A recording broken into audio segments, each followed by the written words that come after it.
Hey everyone, welcome back to our channel. If you're new here, please subscribe. I'd really love that if you're returning. How are you today? Grab your coffee, maybe some chocolate, definitely a snack, and definitely put on those comfy pants because you're going to need it, because you never know with me what's going to come out of my mouth, what's going on in the world today. No kidding. So, and if you haven't signed up for our newsletter yet, please do so. All the information you're going to need is in the description box below, along with my email address, Trish's email address, so you can get a hold of us at any time, even if you just need to talk, okay? And I got to bring this up. So, I went to go pick up my mail yesterday. Yeah.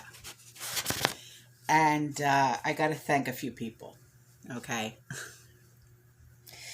The other day, I was talking about wanting to find a really good ham glaze.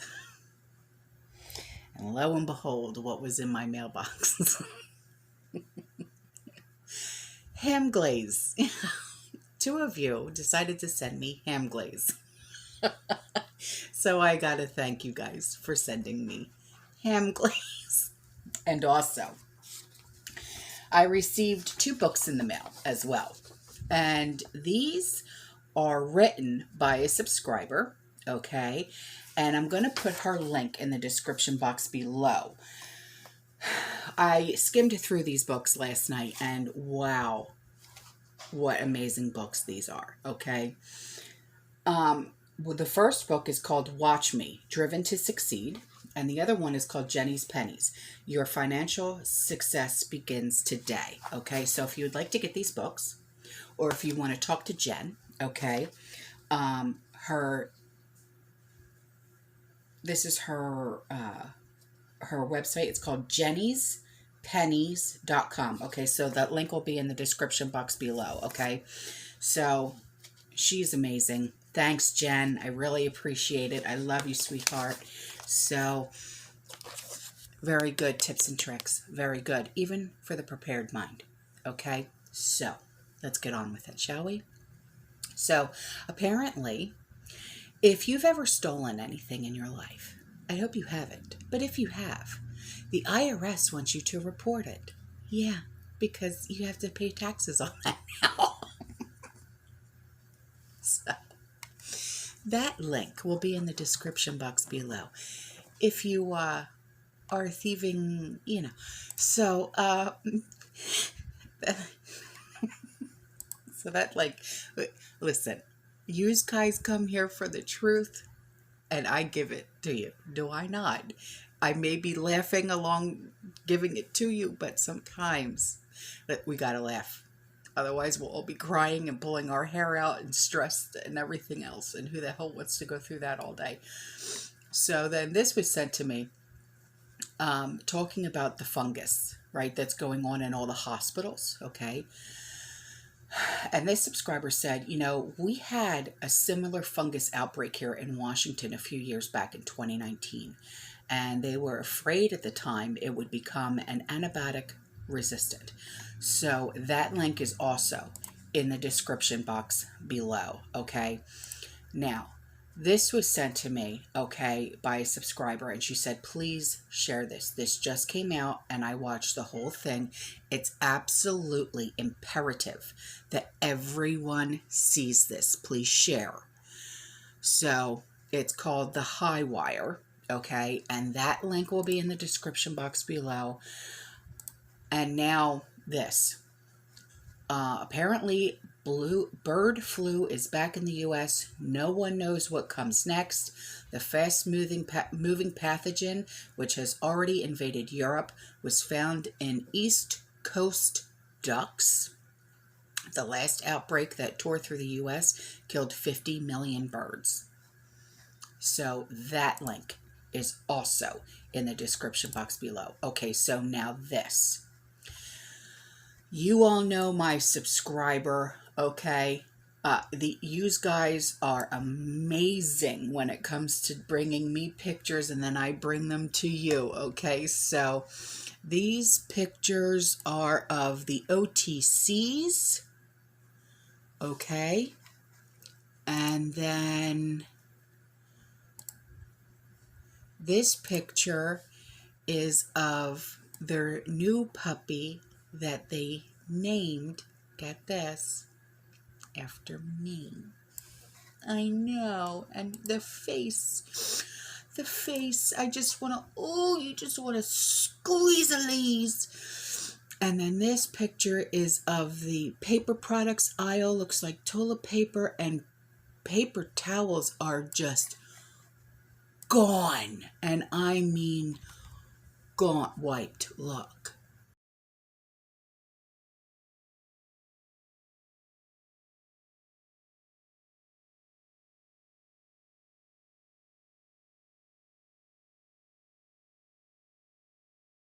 Okay, now there's going to be another link in the description box below, okay? And this was sent to me by a subscriber, and she said, you'll want to hear this, and then you're going to wish you never did hear it. And I'm like, oh, Lord. Okay, so, guys, you know, and then there's, this was sent to me 2 days ago, so a massive demonstration on the streets of Paris against some newly discovered something or other announcements. Okay, and then this, she says, I live in Southern California. Came across this at our local supermarket on Sunday. What's going on here? Look at the cards and what they say. So I'm going to have to enlarge this picture. Okay, this is of the baby aisle. Take one. Please take to the cashier to purchase this item of Enfamil, Similac,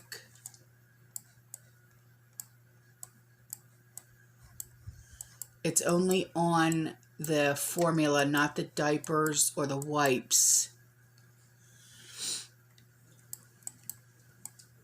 Not on the Pedialyte, it's just on the formula. It's not on the Pediasure either. Okay, so look at this.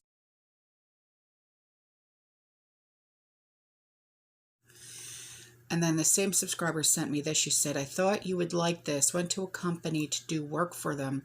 Went to use their restroom and found this sign plastered above their toilet and sink and every door. Let me enlarge this so I can see it. I'm going to have to read it to you because the writing is really, really small. Okay, it says, the myths and facts about this. Why they would do that is just strange. Okay, myths is on one side, facts is on the other. It says myth, I already had the Rona, so I do not need this. And it says facts. This gives a boost in immunity and protects against reinfection, even if you've already had the Rona. That's a load of bullshit. Myth, it does not work. I could still get the Rona. Fact, this protects against severe disease, hospitalization, and death. Guys, I'm going to get my arse in trouble if I read this. So it'll be in the video. What I suggest you do is pause the video and read it, because I'm not doing it here.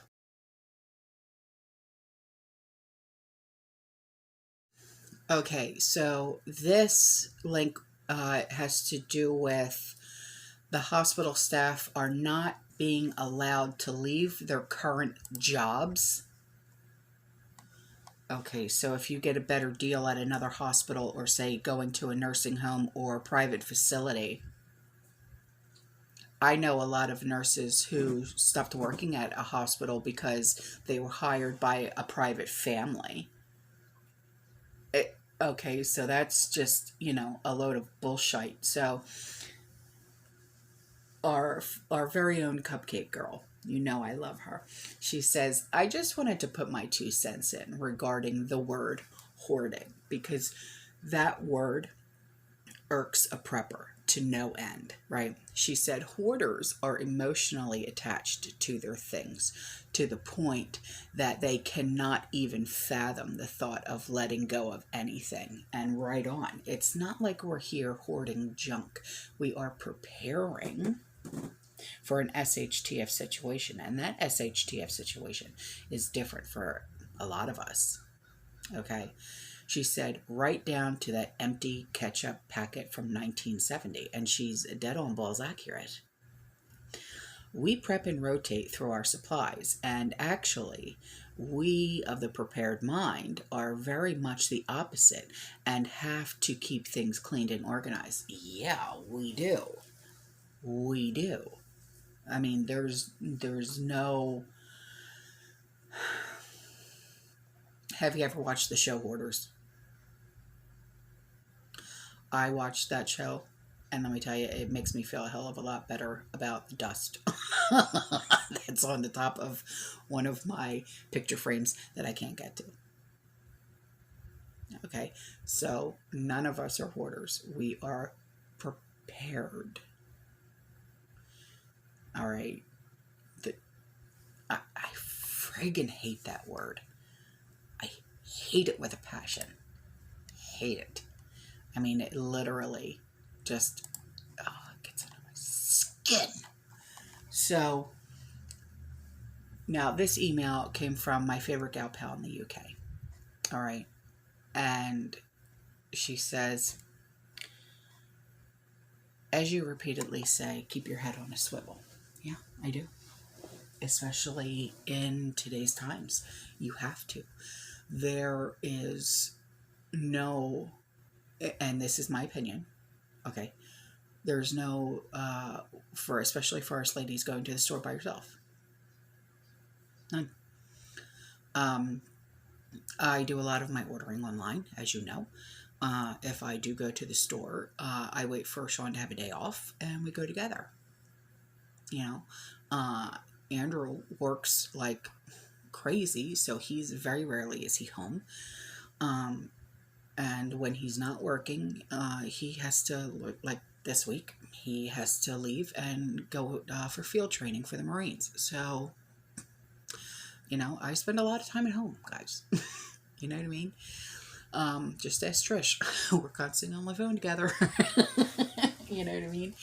So she said, this is her email. She said, I came across this video the other day, which is a simple and easy little hack for batteries. This works for using AAA batteries as a substitute for AA batteries. Really? Okay. Because I always tend to have more AAA than AA batteries. I don't know why. By placing a crumpled up piece of aluminum foil wedged in the gap between the smaller battery and the connector of the device, such as a remote control. A clever and simple idea if you run out of AA batteries, and handy to know too. Yeah, it is, no kidding. So that link will be in the description box below.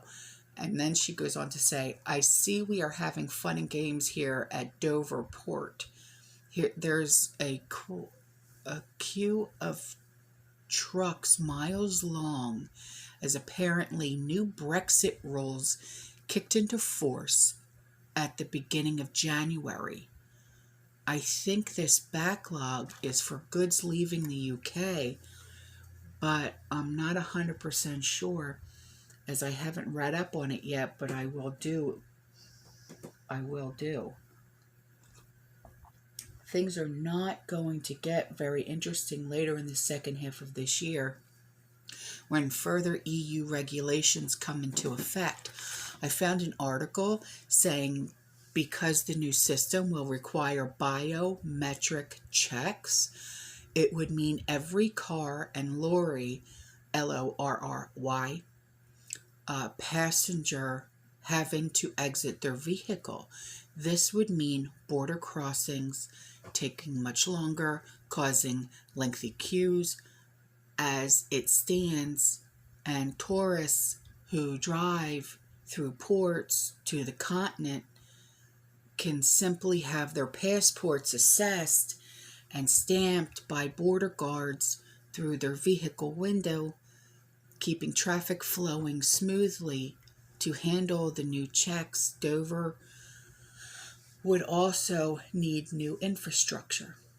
No technology currently exists which could scan the face, passport, and biometric data, such as fingerprints of each passenger, while remaining in their vehicle. Mr. Bannister told the Mail, "We have 9 months to design a process to identify and implement technology and come up with a regulation that works, and invest in any infrastructure and other investments that we need to." Well, good luck with getting this new system designed and up and running for September. The fun and games will commence from then on. What concerns me more about this are the goods that come to the UK from Europe. So further chaos at Dover for truckers and haulers will cause more problems in our supply chain. I told you our shortages will get worse later this year, and if they haven't by September, then this could cause a lot of problems. It's going to be interesting to see how this all pans out. So she gave me a link, so that link will be in the description box below. Oh my gosh. Wow. So,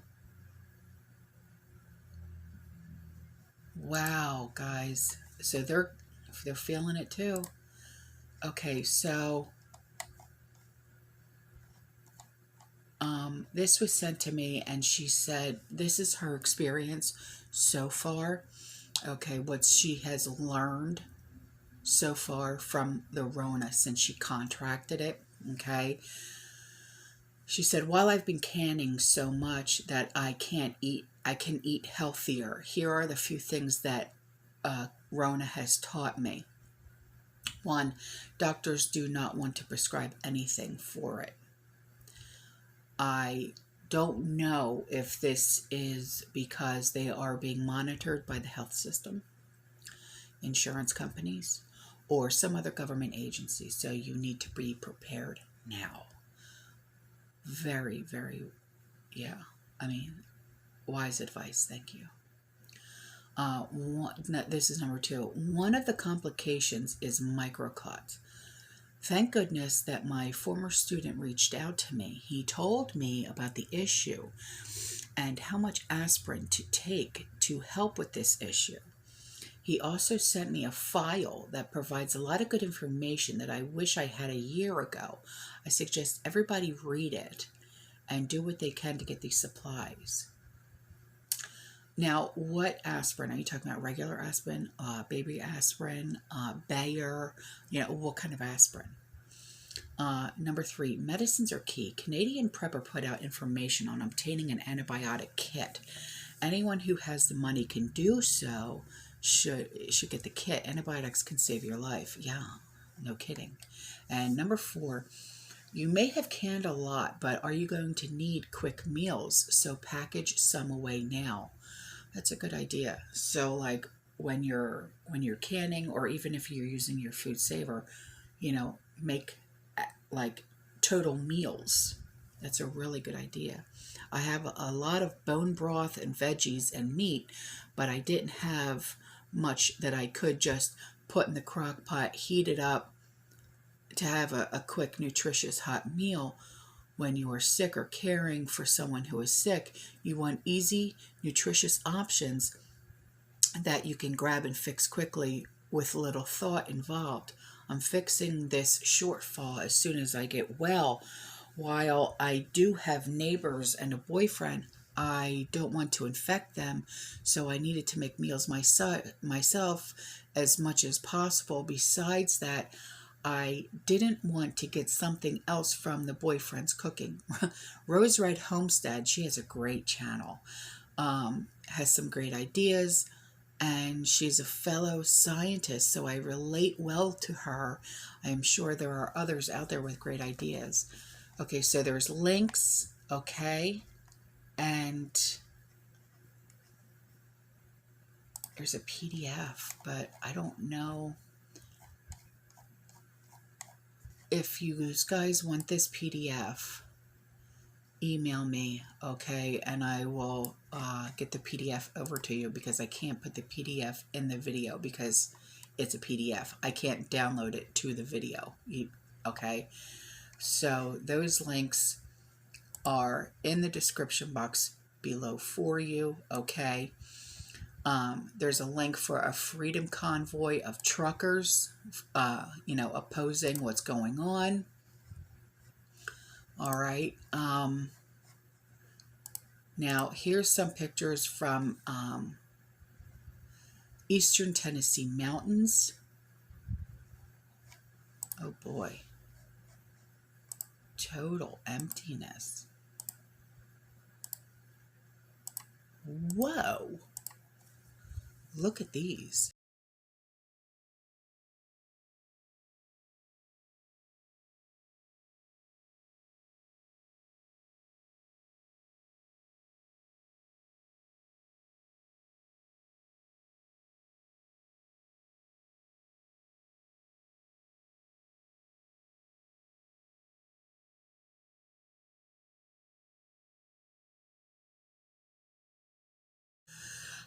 Okay, now this email was sent to me, and she said the government admits to maintaining a national food stockpile. It's required by law. I was just reading an article about one of the storage facilities when a statement was made that caused my spidey senses to twitter. There are 6 storage facilities. There are people dedicated in each facility to keeping equipment operating and inventorying everything in the storage facilities, soup to nuts. Now, bear with me, she says. You have a huge warehouse. Everything is inventoried. Everything is monitored for expiration dates. People are saying a lot of what's on the shelves in the stores, in some instances, is really close to the use-by dates. I see where she's going. What if the inventory in the storage facilities is being rotated back to the original sellers to be replaced with newer product? That makes a lot of sense. Thousands of cases go back to Walmart, for example, and new cases are shipped to the government storage facilities. The Walmart warehouse, for example, may be empty while it waits for the older cases to be returned with the supply chain issues. It can't be kept on the down low anymore. Just a thought. Oh no, that makes a whole lot of sense. That makes more sense than anything else I've ever heard. That makes more sense. I can't tell you how many times someone has come to me and said, I bought this yesterday and it has a Best Buy date that is new. You know what I mean? Like, it'll have a Best Buy date of like 6 months, but yet something that I bought last year has the same Best Buy date or a later Best Buy date. And it's like, wait a minute, what? Say that again? This makes sense. Now it's all making sense. Now it's all making sense. All right. All right. What in God's name? So then this was brought to my attention, and I brought it to Sean's attention because he works for Homeland Security, okay? So the link will be in the description box below. And when I brought it to Sean's attention, he was like, one of those. Yeah. About Russia could launch a cyber attack on the U.S. on the power grid. You read it. I'm not. Okay? So here's some pictures. She said, I'm not sure if your name is Autumn or not. Yeah.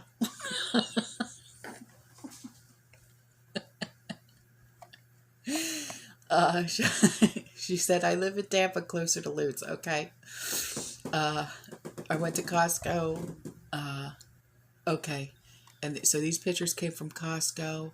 And she said, and at Publix, they can't get rye bread in the bakery right now. This is this is the only shortage I am sad about. I hope all is well. Okay. Oh, wow. Yeah. All the coolers, the meat coolers, empty.